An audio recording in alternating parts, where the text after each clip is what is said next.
Hi guys, as you can see, we have cookies and milk for Santa. Milk is in a little cactus cup, hoping that he likes that. Since I am from the desert right now, that would probably be something he would enjoy. Hopefully think thoughtful. Tonight I am going to read a story since it is the night before Christmas, and I hope you enjoy it.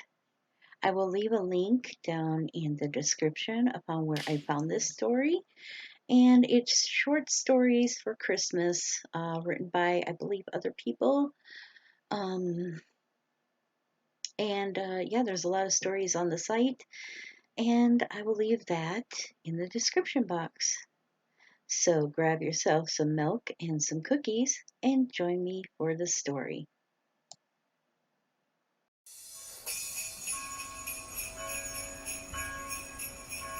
Merry Christmas! Ho, ho, ho, ho, ho, ho.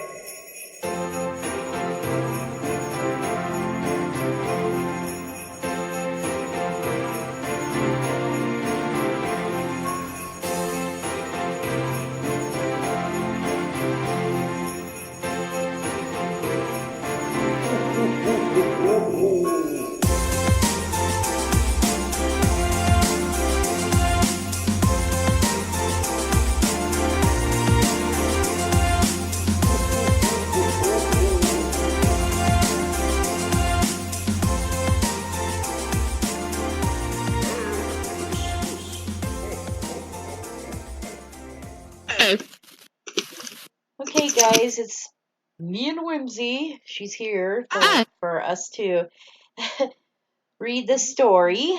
I'll try to make it fairly quick. Let's see. Oh yeah, and she's sick. Just in time for Christmas. Oh yeah, of course, that's how it works around here. It does. Okay, the story's name is "The Children of Wind and the Clan of Peace Christmas Story." Ooh. So I will leave the link, like I said, I think before, I will leave the link in the description box to the site where you can get many different Christmas stories. In case your kids want to read it or you want to read some to your kids, whatever. But yeah, this one, "The Children of Wind and the Clan of Peace Christmas Story." So here we go. I will tell this legend as simply, but also with what beauty I can, because the words of the old Highland woman who told it to me, through simple, were beautiful with ancient idiom. Though simple, sorry. Already screwing it up. We must go back nearly 200 years. It was in the last month of the last year of the 7th year's silence and peace, the 7th year in the mortal life of Jesus Christ. It was on the 25th day of that month, the day of his holy birth. It was it was a still day. The little white flowers that were called breaths of hope, hope I can get that out, breaths of hope, and that we now call stars of Bethlehem, were so hushed in quiet that the shadows of moths lay on them like the dark, motionless violet in the hearts of pansies. In the long swards of tender grass, the multitude of the daisies were white as milk, felt faintly stained with fresh dews fallen from roses. On the meadows of white poppies were long shadows blue as the blue lagoons of the sky among drifting, snow-white moors of cloud. 3 white aspens on the pastures were in a still sleep. Their tremulous leaves made no rustle, though there was a sound, though there was a soundless watering fall of little dusky shadows, as in the dark water of a pool where birches lean in the yellow hour of the frost fire. Upon the pastures were ewes and lambs sleeping, and yearling kids opened and closed their onyx eyes among the garths of white clover. Sorry about all that screw up there. Holy cow. I hope everybody can even understand that whole part. It was Sounds good to okay. Okay, because I was like, holy cow, all of that. It's like, what did you just say? It was the Sabbath, and Jesus walked alone. When he came to a little rise in the grass, he turned and looked back at the house where his parents dwelled. Joseph sat on a bench with bent shoulders and was dreaming with fixed gaze into the west, as seamen, not seamen, but seamen, stare across the interminable wave at the pale green horizons that are like the grassy shores of home. Mary was standing, dressed in a long white raiment, raiment, white as a lily, and her right hand shading her eyes as she looked to the east, dreaming her dream. Holy cow. Somebody put a lot of big words in this one. Let's confuse them. The young Christ sighed, but with the love of all love in his heart. So shall it be till the day of days, he said aloud. Even so shall the hearts of men dwell among shadows and glories, in the west of passing things. Even so shall that which is immortal turn to the east and watch for the coming of joy through the gates of life. Interesting. At the sound of his voice, he heard a sudden noise as of many birds, and turned and looked beyond the low upland where he stood. A pool of pure water lay in the hollow, fed by a ceaseless wellspring, and and round it and over it circled birds whose breasts were gray and as pearl, and whose necks shone purple and grass green and rose. I'm going to say that's a hummingbird. It's so weird. The noise was of their wings, for though the birds were beautiful, they were voiceless and dumb as flowers. Oh, Hmm. okay. I don't think flowers are dumb, but whatever. At the edge of the pool stood two figures, whom he knew to be of the angelic world because of their beauty, but who had on them the illusion of mortality, so that the child did not know them.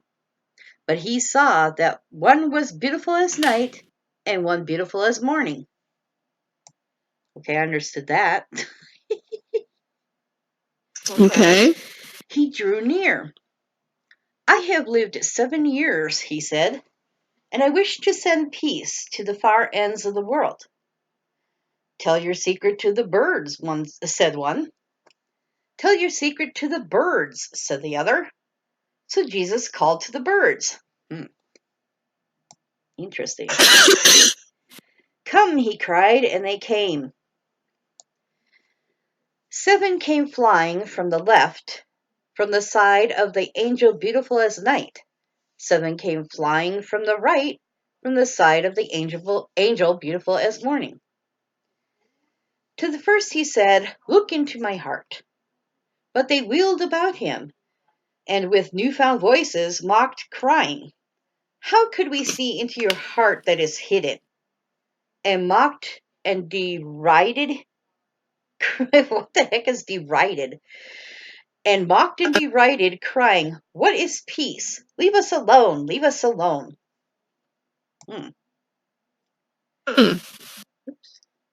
So Christ said to them, I know you for the birds of Araman. Oh my good lord. I know you for the birds of Araman. Who is not beautiful, but is evil?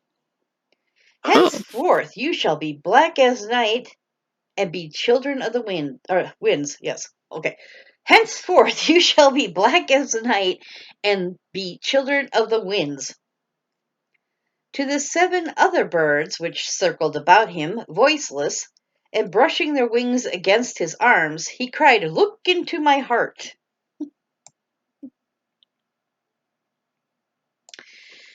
And they swerved and hung before him in a maze of wings. And looked into his pure heart. And as they looked, a soft, murmurous sound came from them, drowsy sweet, full of peace. And as they hung there, like the breath in frost, they became white as snow. Ye are the doves of the Spirit, said Christ, and to you I will commit that which ye have seen. Henceforth shall your plumage be white, and your voices be the voices of peace.